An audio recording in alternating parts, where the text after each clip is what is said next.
Something new for NASCAR and network television, virtual racing. Did it feed your fix? Hi, this is Brad Gilly, and welcome to the O'Reilly Auto Parts Pit Reporters. My guests today include Doug Rice and Alexis Erickson and Brett McMillan, all from PRN, as well as Bob Pockris from FS1, as we get set to go virtual racing again this weekend in Texas. It's the O'Reilly Auto Parts Pit Reporters on the Performance Racing Network, presented by O'Reilly Auto Parts, your professional parts people. Welcome to the O'Reilly Auto Parts Pit Reporters. Brad Gilly in for Brett McMillan, who will be a guest on his own show here today. But we've got a lot going on, obviously, as everybody does with what is happening with coronavirus. The guest we'll start off with here, Doug Rice, president of the Performance Racing Network, Alexis Erickson, also from PRN, and a co-host of PRN's Fast Talk, which you can hear every Monday night at 7 p.m. Eastern Time, and listen to it at GoPRN.com. So we'll start with you, Doug and Alexis. We saw our first network available virtual race on Sunday with Denny Hamlin driving into victory lane with probably the most expensive rig out of any one of those people who were a participant. But Alexis, did you get your fix? Did it work for the fans, do you think? I know it worked for me. You know, I think from the results and the tweets that I saw yesterday, the social media that I saw come through, I think the general consensus was that it was a big hit. I think right now everybody's just looking for that little bit of respite from the things that are going on, you know, amongst us nationally and globally. And for 2 hours yesterday on Fox Sports 1, I think we were able to accomplish that with the Pro Invitational Series, iRacing Series that many of NASCAR's Cup Series drivers and some Xfinity Series drivers competed in yesterday. And I will say I was thoroughly entertained. I really was. I enjoyed it a lot. All right, Doug Rice, I'm going to ask you two versions of this. First of all, what did you think? I mean, did it feel like you were watching a race in that the sense of competition that you were on the edge of your seat watching? After it got going, I went in with a little bit of skepticism, but then 15 minutes into it, I thought, okay, I'm digging this, because I knew that it was our athletes that were racing, that it was really Denny Hamlin and Bubba Wallace and Dale Earnhardt Jr., and I got into it. You know, and some of the graphic things and the big crashes and that sort of thing even made it better. And the fact that the drivers could come in and get brand new race cars. Yeah, brand new race cars, brand new tires, all of that stuff was neat. All right, so here's the second part of my question for you, Doug, because, and if you don't know about Doug Rice and his street cred when it comes to the sport, and I do feel this is street cred, Doug Rice still has a little Playmate cooler. And on that little Playmate cooler, Doug Rice and his wife Penny used to take this to racetracks, and they would sit there with their cold beverages, whatever it was. There is a Richard Petty decal. It does not say 7-time Cup Series champion.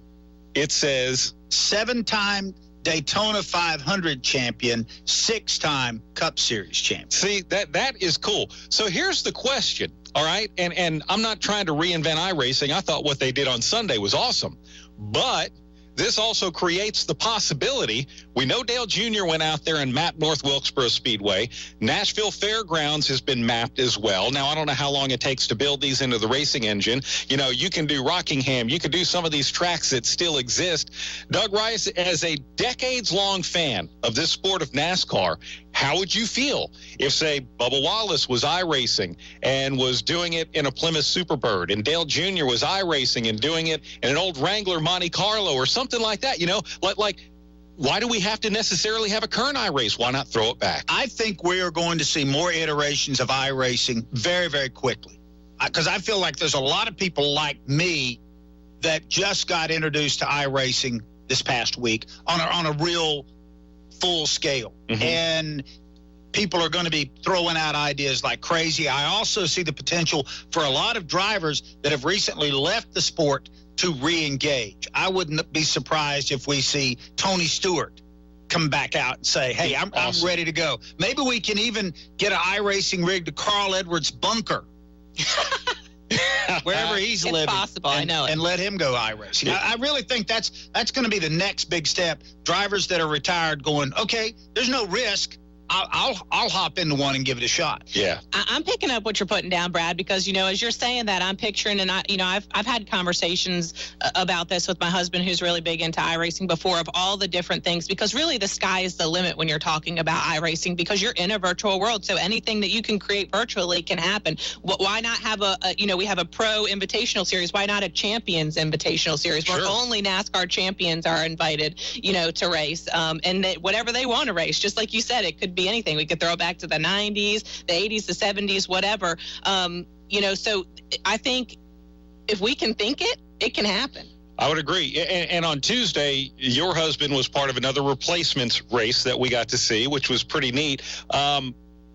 I'm curious about it because you witnessed this from a different seat than what we normally get to. Well, technically, he won't be in the replacements race until this Tuesday. He was not in the first one that Josh Williams ran, that Doug and I actually talked to Josh a week ago on Fast Talk about his big win in the first iRacing race that kind of grasped NASCAR's attention because it was the first one to happen, in the wake of the coronavirus. But I did watch him on Wednesday night running his weekly series, the Court Series, and it's kind of interesting to be able to, I'm sitting, we have a bonus room. I'm sitting on the couch and I'm watching on my iPad on Twitch, and he's behind me in his racing rig, as they call it, racing. And I'm listening to the broadcast. He can't hear the broadcast, but I can see what's happening on my iPad. And I look back and there's a little bit of a lag. So I can tell from his facial expression if something bad is getting ready to happen or not happen. It's just kind of interesting how that all works. But yeah, he'll be in the race, the replacements race this coming Tuesday, which will be actually a series that they're going to do. I think I'm not sure exactly how many races it's going to be. I think maybe 8 races, but they're going to alternate, going back to your thing about whatever you want can happen. They're going to alternate between cup cars and street stock. Oh, very cool. So every other race will be one or the other. All right, so I have a question. My now 22-year-old son grew up on video games. And, I figured as an adult, especially when I was road raging, I would be teaching him words that he had never heard. Well, listening to him play Call of Duty and some of those other games, I think I learned a lot of new words from him as a young teenager at the time. So for someone who's iRace, the things we don't get to hear is what they are saying when they're behind the wheel. What's it like? Yeah, it's fun to watch. It absolutely is. A lot of these drivers yesterday, I believe, were live streaming themselves on Twitch. Obviously, the main broadcast that Mike Joy and Jeff Gordon did was on FS1, but individually some of these drivers were streaming just the behind the scenes of them in their living room or their garage or wherever their rig happened to be set up. Denny Hamlin specifically was sharing videos of his daughter Taylor, bringing him drinks and cheering for him in the last lap to win. So those are the personal moments that I think are really cool that we get to see the behind the scenes of. Doug, I don't want to jump in on anyone else's game because what they're doing is really cool. But it makes me want to, and I've long wanted to get into iRacing, but I never went out and bought a wheel or done anything like that. I mean, does it make you want to get I keep thinking for us total amateurs, man, we could sit at home and do the same thing. Not with them, but You've with each other. With me, Brad. The idea of me racing virtual or in the real world is just terrifying. So I have no desire at all. Come on, man. I love watching the other people do it. I have spent my entire career being a spectator of the sport, and I plan on staying. Doug would be like Ricky Bobby, after he came back from his injury. One of the things I said to my husband Jordan the other night was, all these drivers are getting rigs in their house, they're getting them getting set up to do all of this. I said, wouldn't it be kind of cool to see the wives and the girlfriends jump in for a powder puff race? But then I thought, oh my God. But then I thought, I really don't want to do it. No, that would be great. All right, I have to ask you before we break too, because your husband Jordan Erickson, who that's who I'm cheering for in this replacement series. I want a T-shirt. I'm just saying. But he does design paint schemes. So is his car, Yes, his car was designed by him. Actually, Dale Jr.'s Filter Time car that he ran yesterday was Jordan's design. He had, all the Penske cars he put into. A lot of those designs were already done before he got to Penske, but he converted them from the real world into iRacing, because that's a whole nother thing too, is to get things that, paint schemes that you would see on an actual race car into the game. There's a process involved in that, and he was involved in that from Penske's end. But yeah, that's kind of where he honed a little bit of his graphic design skills. He was iRacing. because well, that's what brought him to North Carolina. Yes, exactly. Yeah. So obviously he went to design school, and he has all of the background that you need to be, a professional graphic designer. But a lot of his paint scheme skills came from creating paint schemes that he would then go on to eventually race in the game. And he is car number 85? I think he's going to run 85. Okay, yep. That's awesome. Well, that is really cool. Hey, Jordan Erickson, I'm the number one fan. Well, I think I'm number one, but okay, you can I'm be number two. Fan. You're right. There you go. Yeah, you got dibs. That's true. But anyway, we'll look forward to it. But wish him the best of luck. It's going to be awesome. Thank you. Yeah, I'm looking forward to it. All right. Alexis Erickson, you can hear her every Monday night on Fast Talk here on PRN. Of course, if you don't or haven't heard Fast Talk, a rotating panel of guests as well, which include Kyle Petty, Hermie Sadler, and Jeff Hammond. Doug Rice, of course, the host of that. Appreciate you coming on for a little bit of the Pit Reporters here this week. Love it. Thank you for having me. Awesome. No problem. All right. When we come back, the host of the O'Reilly Auto Parts Pit Reporters will join us from his coronavirus bunker, Brett McMillan, coming up next. O'Reilly. This is Jesse's O'Reilly Auto Parts story. As a nurse, not making it to work was not an option. But driving through the snow with my wiper blades struggling, I just didn't feel safe. So I pulled into O'Reilly Auto Parts, and before I knew it, an employee was offering to install the wiper blades on my car. I got to stay out of the snow for a moment, and I still made it to work on time. O'Reilly Auto Parts. Grime, friction, wear, destructive words when it comes to an engine. Adding Z-Max microlubricant to your oil and fuel allows it to soak into metal to disperse harmful carbon deposits. You wouldn't wax a car with dirt on it. Don't run your engine without Z-Max. Help improve performance, reduce emissions, extend engine life, and improve fuel mileage with Z-Max microlubricant. Get Z-Max today at zmax.com or your local auto parts store. Brett McMillan returns with his guests in just a moment. This is PRN, the Performance Racing Network.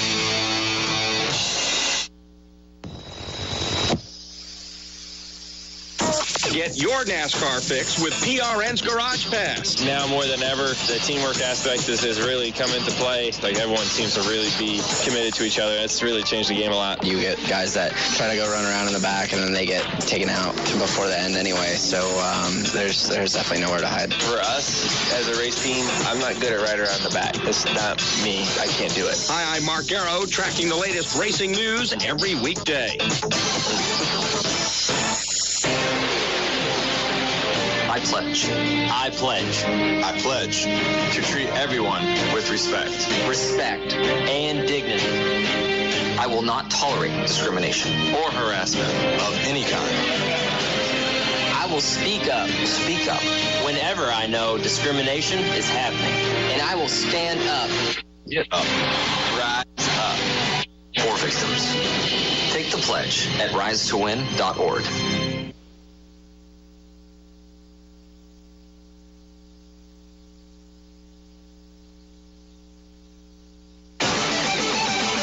Check out all of our show pages on GoPRN.com to find archive shows and more. Now, back to the O'Reilly Auto Parts Pit Reporters with Brett McMillan. And Brett McMillan is actually with us here. Brad Gilley sitting in his chair. Also with us, Doug Rice, the president of PRN. But hunkered down in his quarantine bunker is Mr. Brett McMillan. How you doing, sir? Good, Brad. How you guys doing? We're doing as good as can be expected. I mean, look, the reality of our situation is the reality of our situation. We might as well make the most of it. But I do like, Brett, the fact that our sport has actually done everything that they can do to make the most of it as well. What do you think? Hey, I agree, and it's interesting. I was reading the Charlotte Observer the morning after the iRace event on Fox Sports, and I'm reading it, and I'm thinking, you know, this is really a precedent setting, and I wouldn't be surprised to see other sports follow suit. You know, there was a story about NBA 2K, and I would expect to see other sports begin to do the same thing. You know, have these virtual connections, these virtual opportunities to play these games, because I know that they have done this thing in the past. That, you know, they've had these events where they have these big gatherings. So why can't they have people compete? It may not be the athletes themselves compete in these events, but why not have these competitions, or why not get the athletes involved in, you know, NBA players playing, you know, NBA 2K or situations like that? I see that happening, but I do think racing in general has a big advantage because these drivers are doing what they're good at in another skill set, and I think that really links up with the fans. I was shocked at how many people watched it and the social media reaction to what was going on. I mean, I agree with you, Doug. I mean, when I first turned it on, I thought, what, really? We got Billy Malden doing the invocation, and then we got the national anthem. I mean, it was everything they could do to make it as genuine an event as they possibly could. And my son Ryan was here watching it going, there are people who are going to turn this on and say, why is NASCAR racing right now? Because it looks so real when you look at it, and they've done such a great job making the cars look real, look like real cars, and the whole event itself. I mean, hey, we've seen rainouts before where, TV reruns old races, and people go, hey, Danica Patrick's having a great run. Well, yeah, Danica Patrick's not in the sport anymore. This was 2 years ago or whatever it happens to be. He fully expected to see people on Twitter going, why is NASCAR running it? I didn't think they're going to run this week, but it is. And plus, to your point, Doug, this is a situation where drivers have been using this technology anyway. I mean, when you talk about a William Byron, for instance, who used this technology to prepare himself to get into this sport anyway. He was an iRacer before he was an actual racer. And you hear these guys talk about using this technology to prepare for tracks that they haven't even been on yet. And so this is not, I mean, to your, exactly like you're saying, this is something these guys are using anyway, week in and week out, and has been made for them more so than it's been made, as an entertainment situation. All right, Brett. So, and Brett and Doug, I want to ask you guys this too. First of all, I thought TV did a fantastic job covering it. I mean, this is a first of its kind of thing, so I'm not in any way criticizing. But I will ask the question, if you could have been given something more when we were watching that iRace on Sunday, Brett, I'll start with you. What more would you have liked to have seen with the coverage if you just kind of had a wish list? The one thing I felt like was lacking a little bit was clarity on how often you could reset your car. I mean, it was kind of like, I know they had one free reset, and then the guys would wreck, and they go in, and then later the race became, okay, they're out of resets. I'm going on. I thought they were going to get run. I was confused about how many resets you could get, and I assume that's something you could get with more, watching it more and more. But other than that, I thought we had everything. I couldn't have asked for anything more. I thought it was very entertaining, except for the fact that it was a wreck fest. Yeah, let them donate $10,000 per reset. Doug, I felt like really? Mike Joy and Jeff Gordon for the first 15, 20 minutes weren't really sure where they were supposed to go, but there's no playbook for this. Right. I mean, they've never had to call a virtual race, but after they kind of got their rhythm and the things started unfolding, it felt very good to me. I mean, I totally bought into it. I forgot about the coronavirus for a while, and I was being entertained.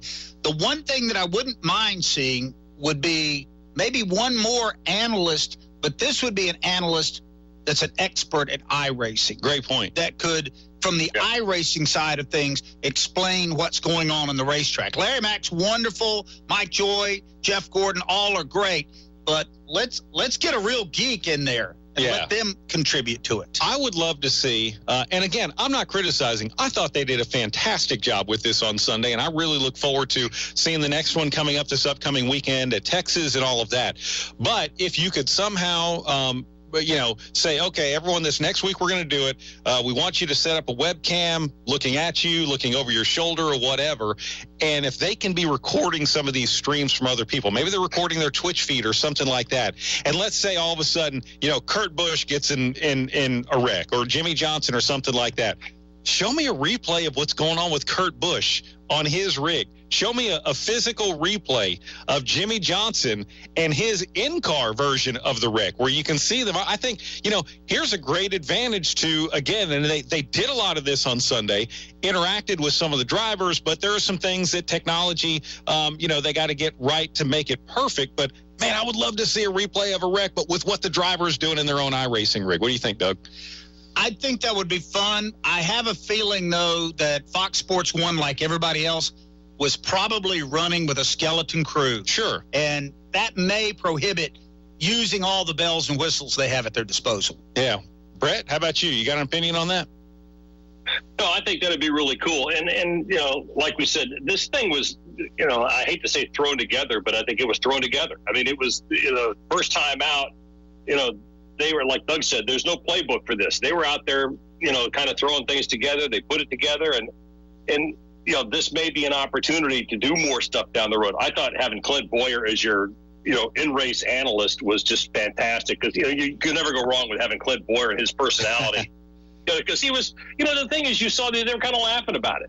Even Jimmy Johnson's kind of like, he goes, hey, I was having trouble getting online, and he was going through this and that. What I would like to see is, it would be kind of cool if you could have, I want to say, regular guys like us. And look, most of the regular guys don't have rigs like these guys have. Sure. I mean, to look at the equipment these guys had, I mean, the remark was made at my house, is like, how much do these guys spend on this stuff? I mean, it was to look at what Jimmy Johnson had. I mean, he admitted, he said, this is more for for my F1 training than anything else. I'm like going, the amount of money these guys spend versus what other guys, you and I and Doug would spend on this is just mind-boggling. Sure. But, it would be kind of cool to see, what they would do on more normal, what the man on the street would spend on it versus what these guys are spending on it. So what's the next thing?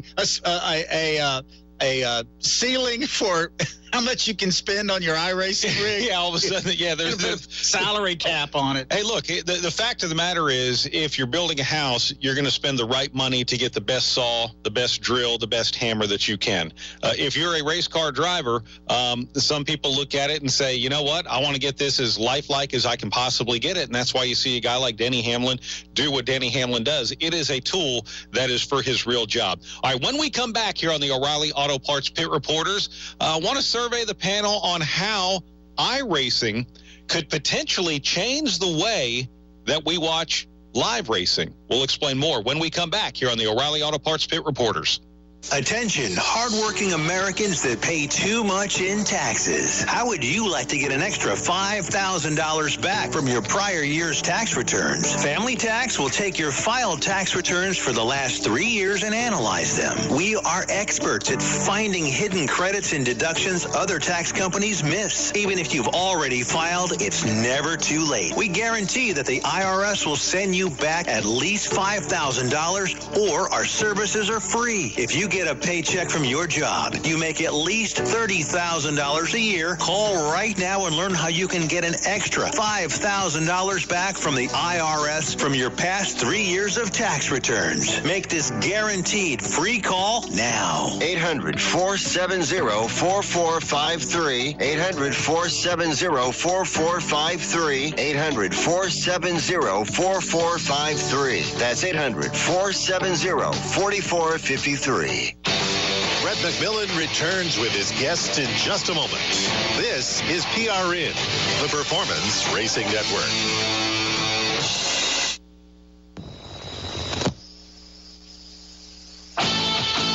Hear from the drivers and personalities of grassroots racing each week on PRN's At the Track. We cover the short tracks, dirt tracks, ledges, and kart racing from the World of Outlaws, Lucas Oil Series, All-Star Circuit of Champions, USAC, Cars Tour, Pass, Ultimate Super Late Model Series, Fast Track, Neesmith, Power Eye, and more. That's PRN's At the Track every week on Broadcast Radio, the free PRN app, and iTunes.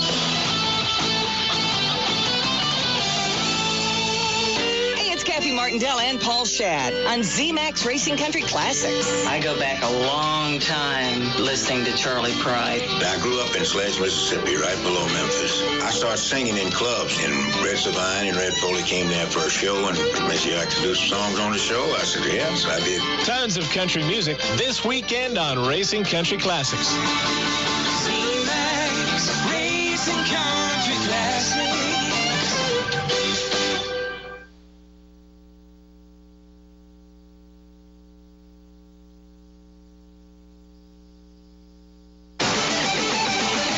Check us out on YouTube at GoPRN Live.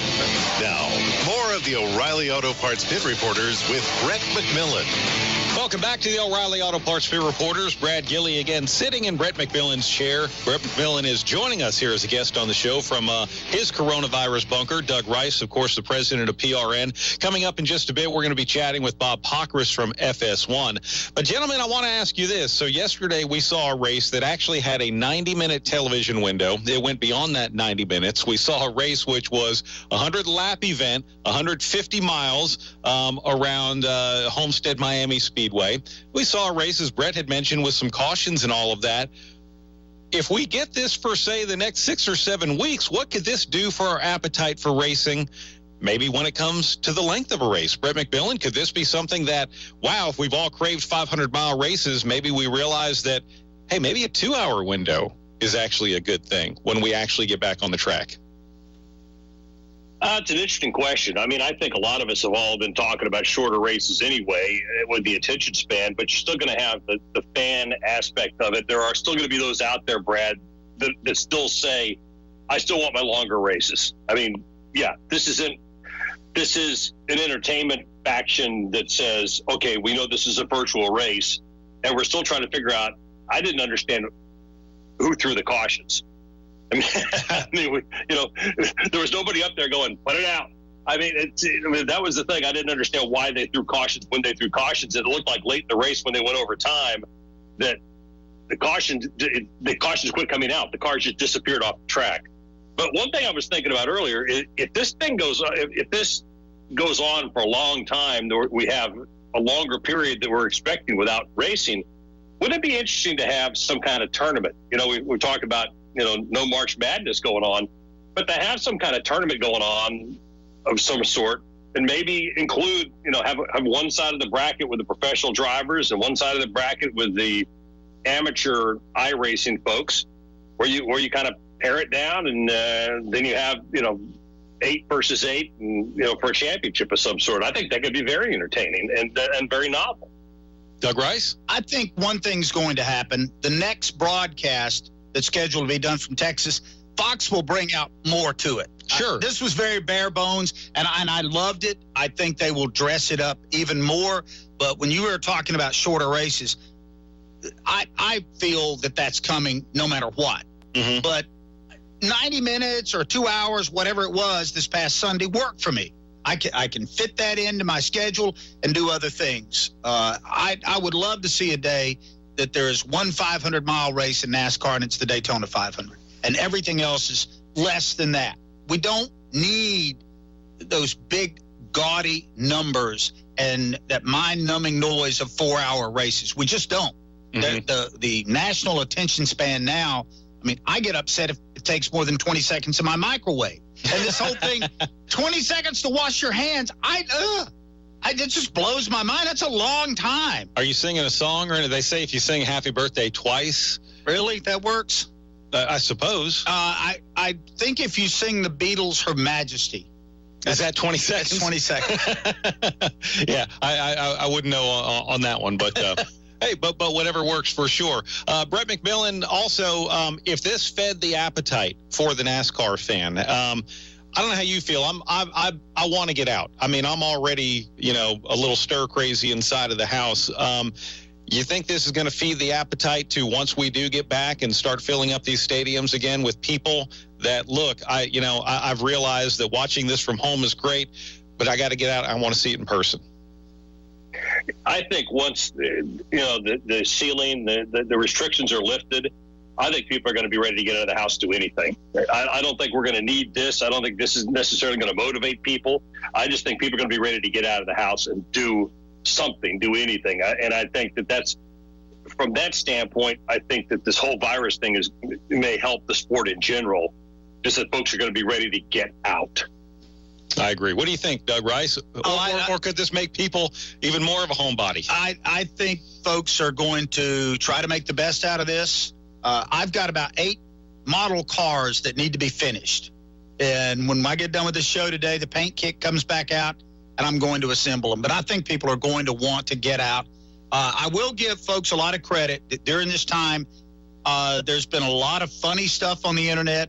People's innate sense of humor comes through. Right. So I have enjoyed some of that. Not the reason for it, but people combat things in different ways. And one of the funnest ones that I saw was DUI checkpoint, corner of hallway and kitchen. Yeah. That might have been my wife that posted that. I'm not sure. That is funny. Well, Brett, I do appreciate you letting me sit in your chair. This is your chair as the host of the O'Reilly Auto Parts Pit Reporters, but I am very thankful through the miracles of modern technology that we can continue to do this, at least in the way we're doing it. So hope you and your family are doing well. Everyone is safe and making the most of the time that we have right now. Well, Brad, I appreciate it. Appreciate you steering this ship during this time, and we look forward to getting back to normal sooner rather than later. Let's put it that way. All right. Well, thank you so much. Brett McMillan, the host of the O'Reilly Auto Parts Pit Reporters. We've still got another half a show to go, so stick around. When we come back from FS1, we will check in with Bob Pockrass. This is Derek's O'Reilly Auto Parts story. After the third time jump-starting my car, I finally realized my battery was dying. So I stopped by O'Reilly to have it checked. They tested it right there in the parking lot. It was bad, real bad. But they helped me find the right battery for my car and even installed it for free. Now my car starts like new. O'Reilly Auto Parts. Today's broadcast is brought to you by Blue Emu Maximum Pain Relief, the official pain relief cream of the Performance Racing Network.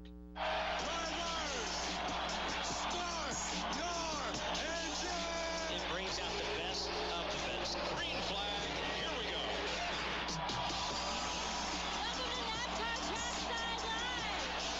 I gotta say, it's gonna be an aggressive night.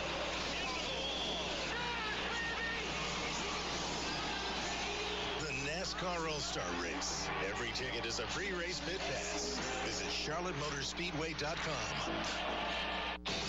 Brett McMillan returns with his guests in just a moment. This is PRN, the Performance Racing Network.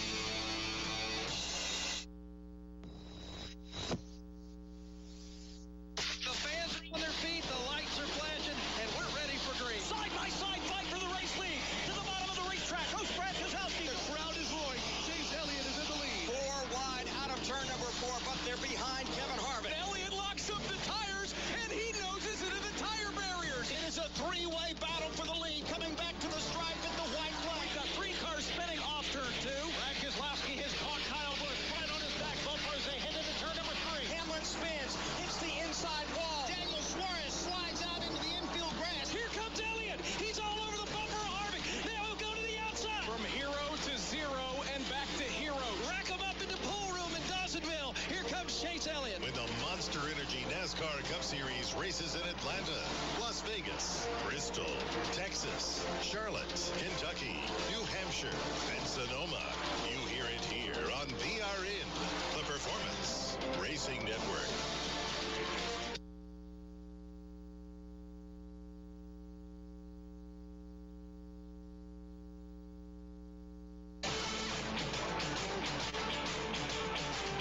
Follow at PRN Live on Twitter for show news and information. Now more of the O'Reilly Auto Parts Pit Reporters with Brett McMillan. Welcome back. Brad Gilly in for Brett McMillan. Of course, you did get to hear from Brett, and Doug and I were talking during the break. It is good to point out that we are doing everything that we can here at PRN to be responsible during this time of social distancing and being able to keep the least amount of people coming to our studios as possible. And we're going to get into it in coming weeks where we'll probably all be set up at our homes as well, doing a lot of our shows. But we're trying to be as responsible as we can during these times for sure. O'Reilly Auto Parts will help make your auto repair, maintenance, and restoration projects easier. Now, for a limited time, save 15% when you buy a set of Brake Best pads and 2 Brake Best rotors. Stop by O'Reilly Auto Parts today. O'Reilly Auto Parts, better prices every day. I've actually made the most out of O'Reilly Auto Parts as well because, hey, taking the time to do a lot of car maintenance as well. All right, well, joining us on our hotline right now from NASCAR on Fox is our good friend Bob Pockrass. And Bob, we do appreciate you taking some time to join us here on the Pit Reporters today. How you doing? I'm doing great, and thanks for having me on. No, it is always a pleasure to talk to you for sure. Well, we want to talk about what we did get to see this week, something unique with NASCAR on Fox on FS1. We actually had the Dixie Vodka 150, a virtual race from Homestead Miami Speedway, and I know with what you do with NASCAR on Fox, you were busy on Sunday as well. How was it? How was it for you trying to find new and creative ways to do what you normally do in your job? Well, for a lot of it was the same, and calling people and watching past races and just trying to, for me, my first Daytona 500 was 1992. I've been watching NASCAR races with physical cars for decades, but I paid a little bit of attention to esports and iRacing, but can't say that I can say. Honestly, I've probably watched more iRacing events in the last week than I had in my entire lifetime. And so, just kind of learning the rules and learning kind of what the similarities are and what the differences are. So it's been pretty intriguing, and I think it turned out to be an entertaining race on Sunday. Hey, Bob, it's Doug Rice. Thanks for being with us. How did your expectation of what you thought we were going to see in the virtual race live up to what you actually got to experience? I think it was pretty similar. I told a lot of people before the race that I thought it'd be a lot like the Prelude used to be, right? Where you had people who were used to being on dirt cars and were strong in that type of environment, and then people you knew who were good race car drivers but had never been in that environment, and that they were going to struggle. And I think that's what we saw. We saw the drivers who have been on iRacing, who are used to iRacing, who, have been doing it for years. They were strong. The ones who had a whole lot of experience struggled. Now, they'll probably pick it up quickly, if they keep doing it every week. But, it is what I kind of expected. You expected to see a bunch of crashes, especially early. And I wasn't surprised to see Dale Earnhardt Jr. and Denny Hamlin and Timmy Hill and Garrett Smithley up near the front, and Chase Briscoe as well. Bob, I'll throw out this possibility, and we were talking about this a little bit earlier too, but let's say iRacing, and I know it's the goal, I'm sure, for iRacing, but let's say this type of virtual racing becomes a little bit of the norm, where now it's going to get enough exposure to we see a lot of it. And you can have guys like Dale Jr., and you can have guys like Bobby Labonte. Maybe after Jimmy Johnson retires from full-time competition, all of a sudden, these people who aren't getting into a race car week in and week out can still get into their virtual race car. And as race fans, we can enjoy sort of a different part in the twilight of a career. What do you think about that? Yeah, it'll be interesting to see, Brad. It'll be interesting to see how people would gravitate to that. Will people be interested in seeing, after being exposed to this, probably for several weeks, will people then be interested in seeing a retired driver's tour, or would they be more interested in seeing the professionals tour, right? There are two professional series right now, that NASCAR and the teams kind of support and hire drivers to do. And so will people just want to see the names they know, or will they want to see the people who are pretty much the best on the competition side of it? I feel like this thing's being driven by personality. I think part of what made this initial one click was Kyle Busch was in it, Kurt Busch, Jimmy Johnson, Denny Hamlin, Bubba Wallace. And that's what caught my eyes and my ears this past Sunday. I know the pro guys are probably a lot better, but I'm not nearly as interested in that as I am seeing our star athletes get out there and show off. How about it, gentlemen? And we're here with Bob Pockrass from NASCAR on Fox, Doug Rice, president of the Performance Racing Network. On Monday, Denny Hamlin did a media tour that probably rivals the size of the media tour that he had to do after winning the Daytona 500. He was on Good Morning America. We had him on our Fast Talk program, and I know that's just a couple of things that he did, but we kind of got the sense of how busy his schedule was just dealing with that. Bob, when you look at how big this has been received even outside of the sport, what does that say about maybe the times we're in right now, or at least how much this is feeding the fix of a sports fan? I think there's a lot of elements to it. It's feeding the fix of a sports fan. It's one of the few sports that, look, and NASCAR isn't the only one doing it. Formula One's doing it. IndyCar will start next week. IMSA did it on Saturday. You know, the iRacing does have a lot of correlation between what they actually do on the racetrack and what they're doing in these simulated games. So it has a closer to real factor than most other esports can generate. You know, when you're talking about comparing it to a real life physical competition. So so I think it has that, and you know, obviously there aren't a lot of live sports right now, and so it's intriguing to everybody. You know, people, you see the highlights on Sports Center, and you're like, wow, they're showing highlights, and that's good for, I'm sure one thing Denny was pretty happy about is that he got to sponsor a lot of exposure at a time when he's not actually in a physical race car on a racetrack meeting with sponsors. What do you think, Doug?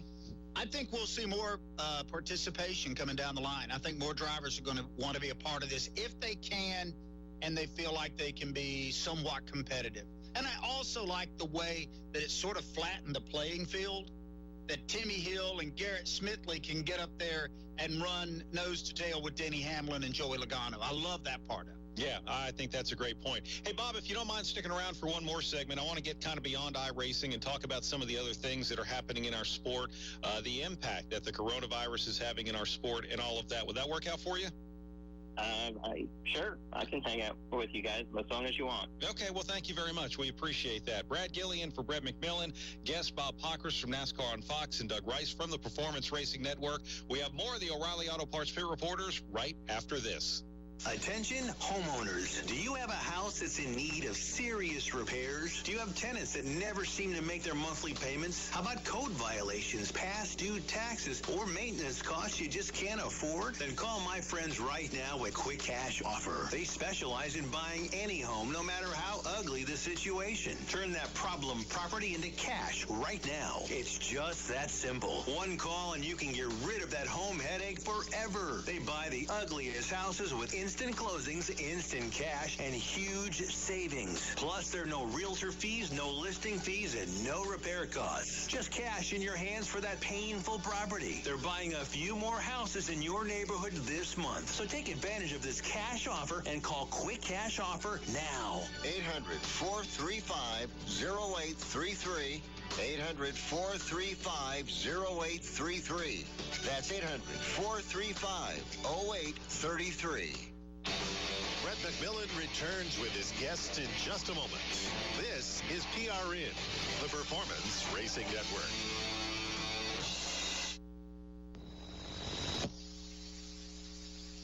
Hi, this is Brett McMillan. Each week in the O'Reilly Auto Parts Pit Reporters, we give you an honest look at the week's news. If you're going to make the mistake, well, then you better kick it in gear and make up for it. All of these teams going forward now just have to be consistent. They can't go back to being 15th or worse. Competitors want to go out on top. You don't want to stink when you go out. Join me, Brett McMillan, for the O'Reilly Auto Parts Pit Reporters each week on PRN, the Performance Racing Network.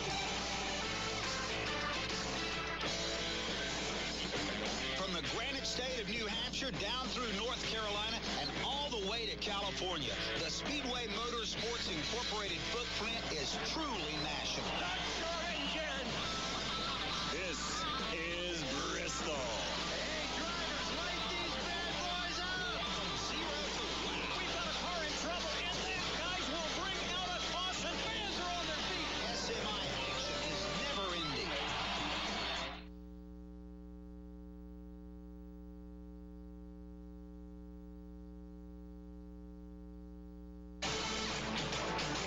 Download our free mobile app to listen to the show and more great PRN content on the go. Now, back to the O'Reilly Auto Parts Pit Reporters. Welcome back to the O'Reilly Auto Parts Pit Reporters. Brad Gillian for Brett McMillan. My guest, Bob Pockrass from NASCAR on Fox. Doug Rice from the Performance Racing Network. And Bob, on Monday, I saw a tweet go out, and it was from Adam Stern from Sports Business Journal, and said projected loss based on announced postponements for sports. Now, for March Madness, with all of those games that they have during during a 64-team tournament, $941.6 million. The NBA, if the regular season does not resume, $136 million. Major League Baseball through May 28th, $50 million. And NASCAR Cup Series through May 3rd, $34.2 million. And that's, those are all big numbers. And I don't know if I look at it and think to myself, okay, for a television network, I mean, that's a huge loss. But I also look at it and say, wow, NASCAR actually brings in quite a bit of revenue as well. Right now, we're scheduled to come back on May 9th. That could change at any time in a situation like that. But what are your thoughts when you see numbers like that? Well, I'm not real privy to a lot of those numbers, and don't, look, this is going to impact everyone involved, and and in the NASCAR world, teams get paid 5 days after they race, 5 business days. Tracks get paid, I think, 10 days after an event as far as television money. That's what we know from the race in order to generate a cash flow. And that's kind of the biggest concern in the industry right now, and that, teams are not getting that purse money, that race money that many of them rely on to operate. Interesting. I actually never knew what those timelines were. I think this illustrates why NASCAR has been so strident about saying we're going to get in the races. Great point. Because they need the TV revenue from both Fox and NBC, and everybody benefits. Some of those might be races without fans, but they would still be product that there could be advertising on and money being generated. So I really think that's the number one driving force behind saying we want 36 races and the All-Star race. Now, reality may change that, but as we record this episode of the Pit Reporters, I think that's the number one engine that's driving all this. And Bob, when it comes to trying to fit in all 36 regular season races plus the All-Star races, NASCAR has been pretty adamant about doing something like that. It also, to me, says a lot about the commitment to a race fan as well. To be able to say, while we've heard other leagues, some have had to cancel some events outright. Unfortunately, that's happened on the IndyCar side of things with street races, which are much harder to reschedule than when you've got a permanent facility. But when you hear Steve Phelps, the president of NASCAR, talk about, we want to bring the fans the full race schedule, what does that tell you about NASCAR's commitment to everything that they do? Yeah, I mean, I think Doug obviously, provided a great point, in that the whole kind of business ecosystem is based on 36 races, and everybody is budgeted on that. So, I think, first off, they know for the industry, it's important to try to get all 36 races in, and I think they know that their fans want to see racing, and they know that their fans, I think NASCAR knows that if once racing does resume, if they went 5 or 6 days without races, there'll be fans that saying, well, why can't you squeeze some of these in between? And so, I think they know the urge that fans want to see their stars on the track, and they also know that, look, every track, I know we sometimes talk about how tracks are similar, but every track is different. Every track has its quirks, and so, I think it's important for, not just the industry, but I think it's, fans want to see these drivers at different tracks. They just don't want to see them at a handful of one. That's why there's, 23 race tracks on the schedule, and many fans saying that there should be more. Good point. Bob, I know we can't predict what we might do until we know what we can do, meaning when we can actually go back to racing. But how creative do you think NASCAR fans are open to them trying different things to make sure that we can get all 36 regular or full season races in and everything that they've talked about doing? I think fans are pretty open to things being creative, as long as, that they have proper time in hopes of being able to attend those events, and that those events are done at least with I think they need to consider fans, and that's the challenge for NASCAR. Do you go, when you're rescheduling things, are you rescheduling in a way that it makes the travel for the teams the easiest so that they can kind of go from one place to another with the least amount of kind of logistics, hurdles that they have to place? Or are you looking at, do you say, hey, this track, their main fan base is within 200 miles, so we're going to do them on a Wednesday night, but this track's main fan base maybe reaches 600 miles, so we need to do them on a weekend because, that's where more of them could attend. But by doing that, you might be having, be stretching the teams a little bit more. So I think that's the challenge for NASCAR as they move forward in trying to figure out the schedule. Yeah, that's pretty interesting. How about it, Doug? For you, look, before 1972, a Thursday race, a Wednesday race, a Tuesday race was not unheard of and going back and forth. Of course, a lot of those might have been 100-mile or 100-lap races as well. Certainly a different situation than where we've been in the modern era. I think there's going to be a lot of creativity. I think that all options are open. Tuesday night races, Wednesday nights, maybe double headers. I had a thought. I actually told somebody fairly high up in NASCAR. That means it won't get adopted. But if you let's say you had to go to Bristol in the fall and run the doubleheader. Yeah. I said, well, you can't do that because that's the playoff race. That's a playoff race. I have a solution. It's a little wacky, but I think it would work. Let's say you went to Bristol and you had to run a doubleheader, Saturday night, Sunday day, or whatever the configuration is. The teams get to pick the race they finish best in to count for their points. Wow, so you can almost have in a doubleheader an actual mulligan. Yes. Not that this race counts toward the playoffs, but your best finish counts. Your best finish counts toward the playoffs, and the other one doesn't really exist in the points world. You get no points for it. But it punishes everybody the same. and also rewards everybody the same. What do you think, Bob? I think it's an interesting concept. I think that's the thing that this whole scenario creates the ability to think, outside the norm, and what can you try, and what you might think would be interesting, and so if you do a double header, are they, do you get to choose your best finish, or do you get half a point for average for each race, and then are they shorter races? So maybe do you do 2 stages each race? I don't know. I think there's all sorts of things that you can think about and talk about and toss around. So I think that'll be again part of the challenge that NASCAR faces. I think the whole idea or the whole mindset needs to be open and be flexible, right? Yeah, no, I would agree for sure. All I know is I was never really good at math, which is probably why I talk for a living. so the less amount of it we have to do, the better. Hey, Bob, before we let you go, I know that your coverage with NASCAR on Fox doesn't stop, and through social channels and everything that you do, it's always been incredible. Is there any kind of message you want to get out to the fan to pay attention to during this time that we're not in a normal situation? Yeah, well, we're trying to do as many updates as we can.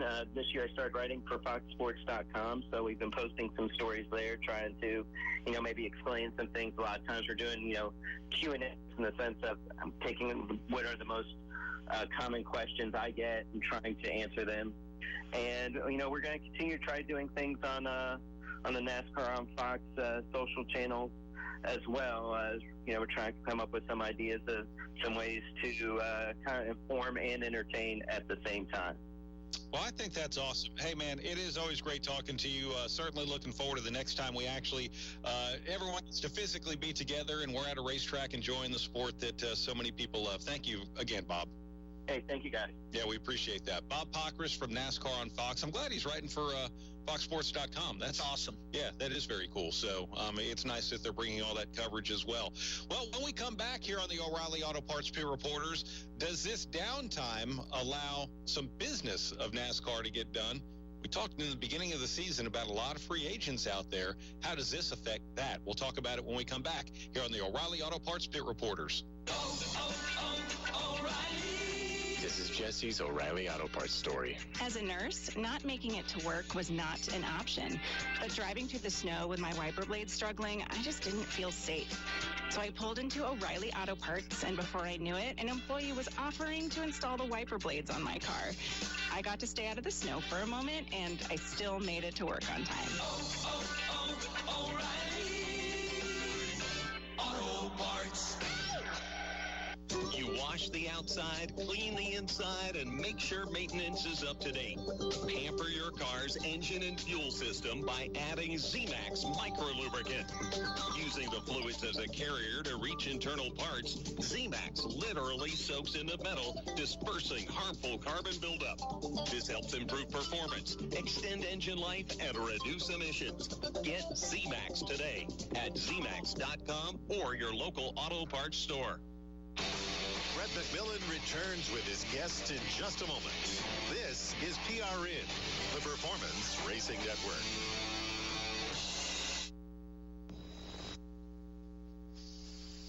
Do you want your NASCAR news unfiltered?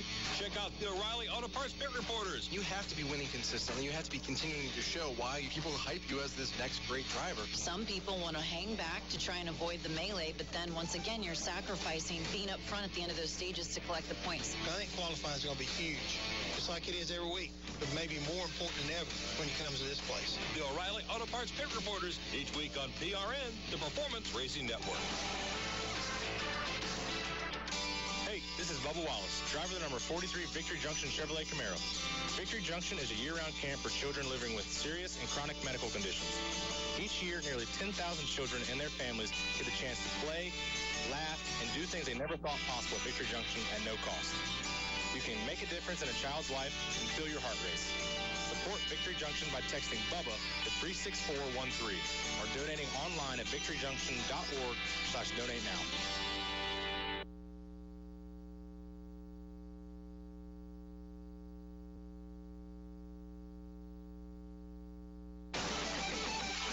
Get your short track racing fix with PRN's At the Track.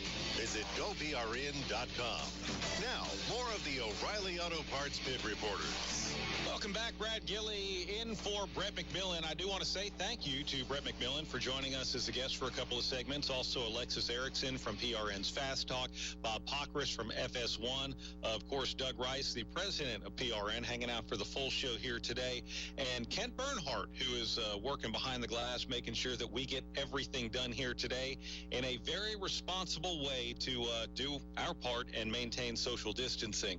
And Doug Rice, one thing we do know for sure that this break, as we mentioned earlier, is going to go until at least May 9th. That would be the next first possible race that we could have on the schedule for the Cup Series, which is scheduled to be at Martinsville Speedway. But we also have a pretty big silly season this year with the ride opening up with Jimmy Johnson retiring. Brad Keselowski is in a contract year, as is Eric Jones and Clint Boyer and Eric Almirola. I mean, there's a list of drivers that we talked about at the beginning of the season. Now, 4 races into the year, I don't know that performance could dictate much, but is this an opportunity, while there is no other distraction, do you think, for that business to get done to try and play musical chairs? I don't know how can you conduct business online without pulling people into the room in normal business fashion. I mean, I think it's a time to think about it, but I really think that most of that is going to be put on hold until we're actually back racing and teams can say, okay, now let's figure out what we're going to do about our driver situation. I will say this, I don't think Brad Keselowski is going anywhere unless Roger Penske wants him to go someplace else. Where can he go that he's going to be better off than Penske? Well, and that's I think you'd have to define what better off is, potentially. Otherwise, Team Penske, at least in the early stages of this year, they're at the top of the heap. Yeah, they look good. But what's important to Brad Keselowski, you know, he may feel like he can perform anywhere. He may feel like, look, if I go to Hendrick and take over the 48, I can win a championship in that car too. And maybe deal that could potentially be presented to him as one that works out better for his other interest. You never know. I also think the way that we're looking at the world post-corona, the best deal, the one that you have. Would agree too, because that's the biggest X factor is how long this goes, the impact of our economy, and advertisers are going to be moving forward, putting their names on the sides of race cars and what that's going to do. This might be the worst. It might have been for some people the best possible year to be in a contract year and negotiate. It may have just turned into the worst possible year for that as well. Yeah, I think a lot of leverage has probably disappeared right now. Well, as president of the network, Doug, thank you for finding ways to make sure that we stay on the air and continue with all of our programming. This will be the last time we're coming to you from the studio for a while, but we've got some creative things to do that we'll be working from our houses and look forward. You won't know the difference, except we might just be relaxing and having a lot more fun. You might hear the dogs. All right, big thanks to Brett McMillan for letting me sit in his chair, and to you for listening today.